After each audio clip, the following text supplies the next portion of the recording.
structure. The mind is a computer.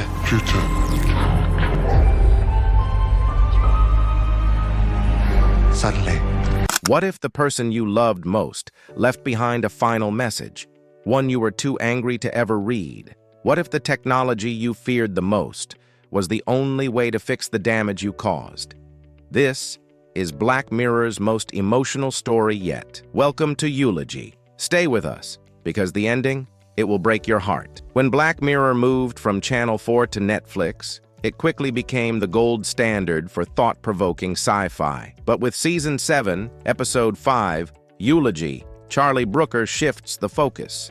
Here, it's not the tech that's evil, it's the darkness inside us. Meet Phillip, played by the brilliant Paul Giamatti, a broken, bitter man who's lived decades in isolation, nursing old wounds. When a funeral agency contacts him about giving a eulogy for Carol Royce, a woman he once loved, Phillip agrees, reluctantly.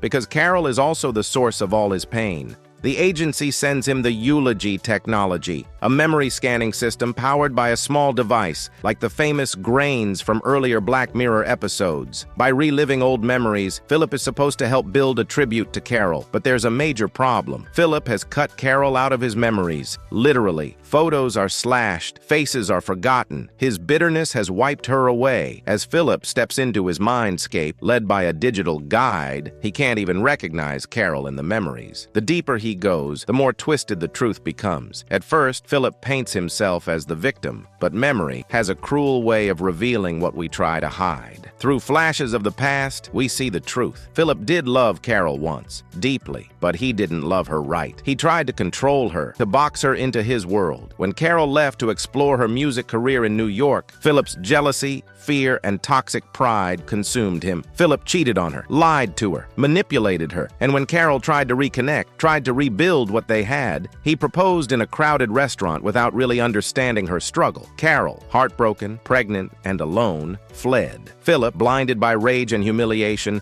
never even saw the note she left behind. And here's the twist. The guide isn't just any program. She's Kelly, Carol's daughter. The daughter Phillip never knew he had. Created as a digital consciousness, Kelly needed closure. She needed to understand the man who could have been her father and why he abandoned them. In a gut-wrenching scene, Phillip finds Carol's old letter buried in a box of memories. In it, Carol confessed she still loved him. She chose him. She was ready to build a family with him, but was terrified of how he would react to her pregnancy. She ran not because she stopped loving him, but because she feared he wouldn't accept her new reality. Phillip is shattered. He realizes he spent a lifetime blaming Carol for everything, when in truth he was the one who failed her. At the funeral, he meets Kelly face to face. She plays the cello, just like her mother. Tears fill her eyes, and in a quiet, powerful moment, Phillip nods to her, a silent promise that he will be there for her, even if it's too late for Carol. Finally, Phillip sees Carol again. Not the anger, not the pain, but Carol, radiant, alive, full of love. It's a second chance for Phillip, not to rewrite the past, but to honor it, to let go of ego and embrace selfless love. Eulogy isn't just another Black Mirror warning about tech gone wrong. It's about healing, about realizing that sometimes the real villain is not the machine, it's ourselves. And sometimes, the greatest gift technology can offer is a final chance to make things right. If you loved San Junipero